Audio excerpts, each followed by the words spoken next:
the zipper. This is another great trick. Goes off the sleeper. Looks like this. Throw a straw on sleeper. You land the yo-yo into the string. And instead of doing a brain twister, because this is a brain twister mount, you actually come off and stick your thumb out, like so. Let me show you that again. Brain twister mount, comes around and stick your thumb out, like so. You take your throw hand, pulls over like that, and it comes underneath. Let me just show you this trick in full motion here. Looks like this. It's kind of a smooth, cool looking trick with a little practice.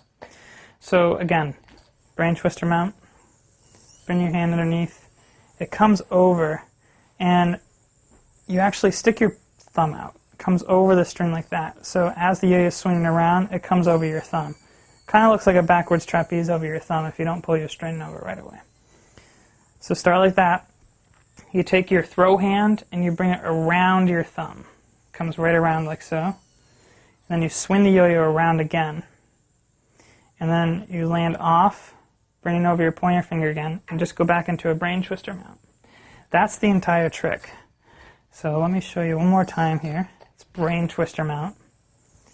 You unthread it like you're going to dismount, but you land it over on your thumb instead. Bring your throw hand over your thumb, swing it again, swing it over your pointer, and then bring your hand underneath back into a brain twister mount. When you put this all together, it starts looking pretty smooth. The trick itself goes like this. So brain twister mount, up, over, thumb. Up, over, your thumb, like so. Practice that, and you'll be good to go. The zipper.